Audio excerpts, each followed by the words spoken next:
Listen closely because the situation in the Middle East has just hit a critical boiling point. Iran's supreme leader, Ayatollah Khamenei, has issued a stark warning. If the United States attacks, it will not be a limited engagement. It will ignite a full-scale regional war, and he is not bluffing.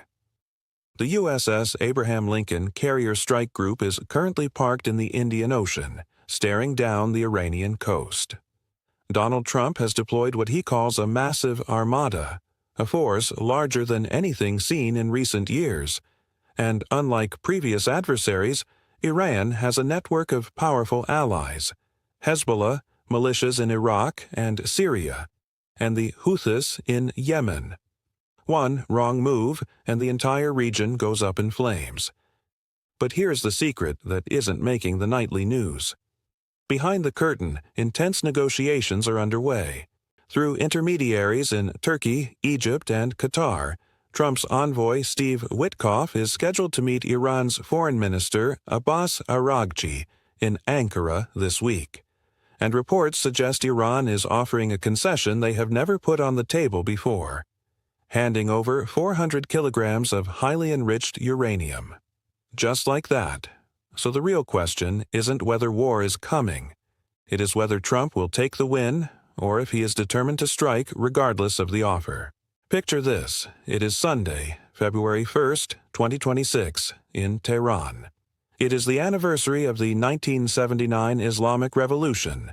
Millions are gathered for state-mandated celebrations. The Revolutionary Guard is parading through the avenues with soldiers on motorcycles and tanks on display. It is a projection of absolute strength and defiance. And in the center of this choreographed spectacle stands Supreme Leader Ayatollah Khamenei. He is 86 years old and has held total power for 37 years. He looks out at a crowd that includes loyalists, but also contains millions of people who were rioting in the streets just weeks ago demanding his head. He knows his regime barely survived the January uprising. He knows Trump's bombers are warming up. He knows his economy is in freefall. And he delivers the line that is flashing across screens worldwide. The Americans should know that if they start a war this time, it will be a regional war. I'm Herrick McCain. Welcome to Firepoint. If you want the raw truth without the filter, make sure you subscribe to the channel right now. Because the breakdown I am about to give you isn't just about military posturing. It is about a regime fighting for its life, a president seeking a legacy-defining victory, and a secret negotiation that will determine the fate of the Middle East. Hit that subscribe button because this story is evolving by the hour. Let's get to the reality of what is really happening. The mainstream focus is entirely on the military threat. Trump demanding a deal, Khamenei threatening war, and warships moving into attack positions. But that misses the core driver. The real story is that the Iranian government is terrified, not just of American missiles, but of their own population. In January 2026, Iran faced the largest anti-government protests since the revolution.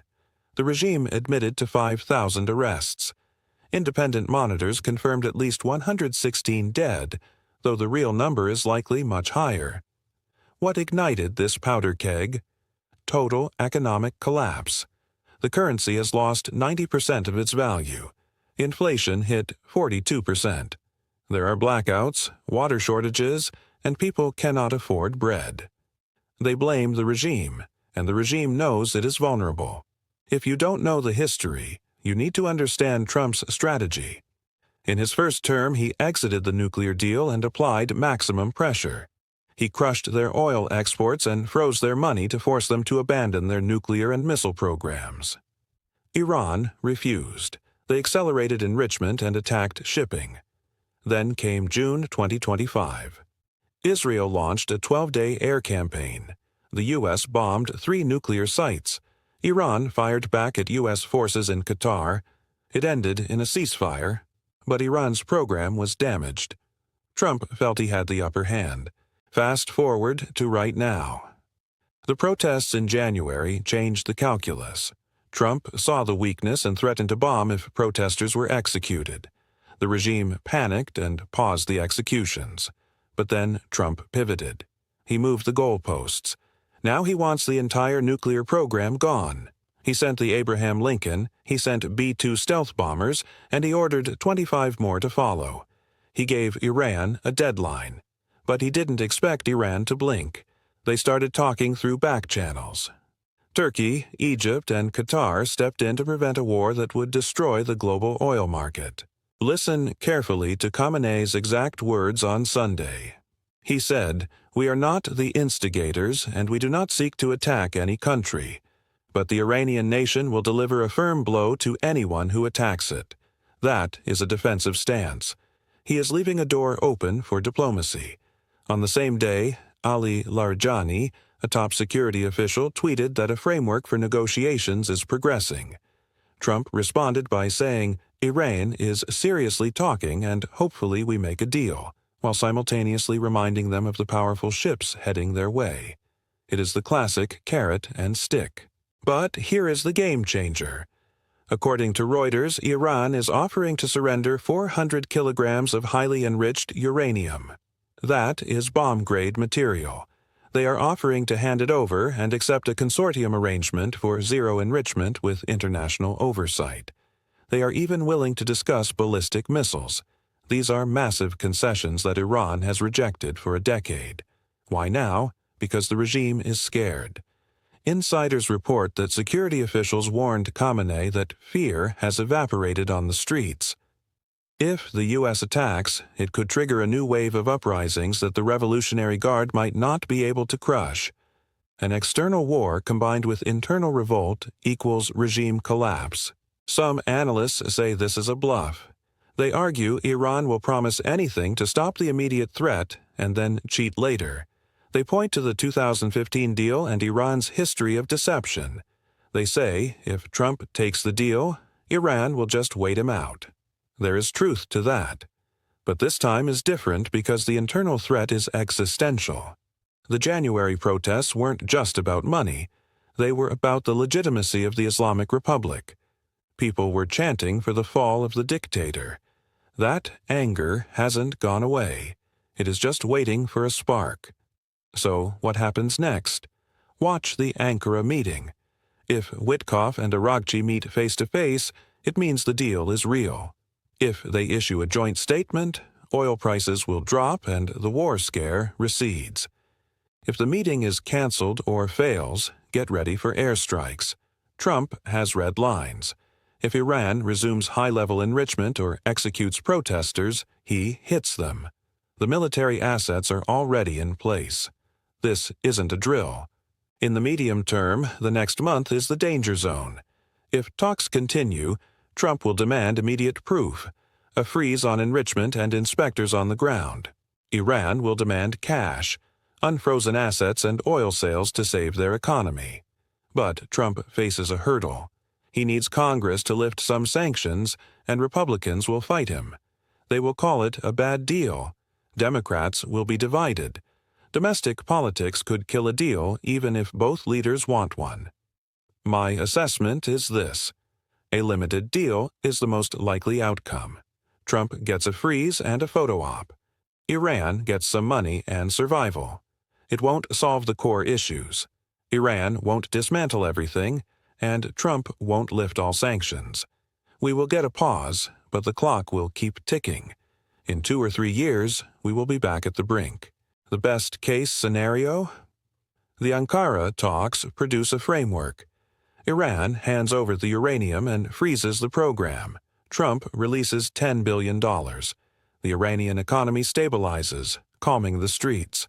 Both sides declare victory and war is averted for now. The middle case? Negotiations stall. Iran offers too little. Trump keeps the carriers there and continues the threats. We enter a high-tension standoff with occasional skirmishes, a drone strike here, a missile there, but no full-scale invasion. The worst-case scenario. Talks collapse.